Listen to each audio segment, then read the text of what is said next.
Hello, my name is Noel and I'm with R&S Overhead Garage Door. Today, we're going to give you an overview of a working automatic slide gate. We're going to start off by a couple of things we're going to look at for an automatic slide gate. First and foremost, warning signs. Warning signs are required and needed for an automatic sliding gate. It's a two-part sign with a visual and literature. These are required and should be labeled and posted on each side of the gate. Number two thing we're going to look at, picket spacing. Our goal is to have the spacing 2 1/4 inches or less. This is required by UL 325 and required by all slide gate operator manufacturers.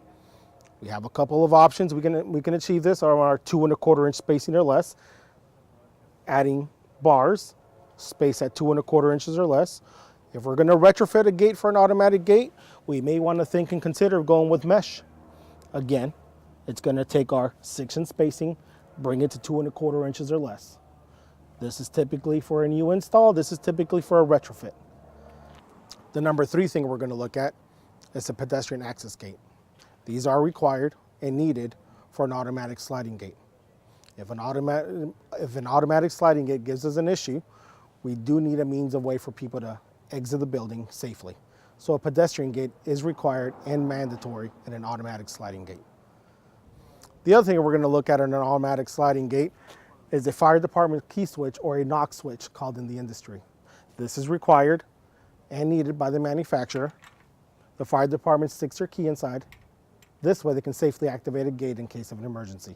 So a knock switch or a fire department key switch is required and mandatory on an automatic sliding gate. Now we're going to go through the steps of opening the slide gate and going over some key features on points of lubrication, points of service, some safety requirements, and some safety items that should be tested, and we got to make sure they work on an automatic sliding gate. We're going to activate our gate by pressing our remote control. As the gate's opening, we're going to look at our front V-groove wheel. Notice our front V-groove wheel is covered and protected. This is an item that should be lubricated, serviced, adjusted periodically. Our guide rollers is our second item.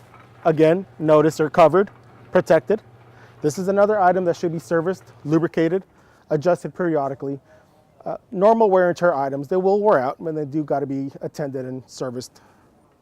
Now we're going to go over some of our reversing sensors or safety devices that they're normally referred to in the industry. First, we're going to start off with our lead reversing edge. This is mounted at the lead edge of the gate, and it's going to help with an entrapment as the gate's closing. If it comes across an object, it should send a wireless signal over to the operator, stop and reverse, and send the gate back to the open position. This gate is equipped with a front sensor, a guide roller sensor, and a rear sensor, and a reversing photocell. These vary from job site to job site, gate application to gate application. Again, our particular gate is equipped with a total of 4 reversing edges and 1 reversing photocell. Let's go through those steps on how those guys work. Now, our gate is equipped with a guide roller safety edge. We're going to test it the same exact way as we did the lead edge. Again, given it 5 pounds of pressure, our gate will stop and go back the other way. Our automatic sliding gate is also equipped with a photocell. Again, this varies by application. This particular application requires a photocell.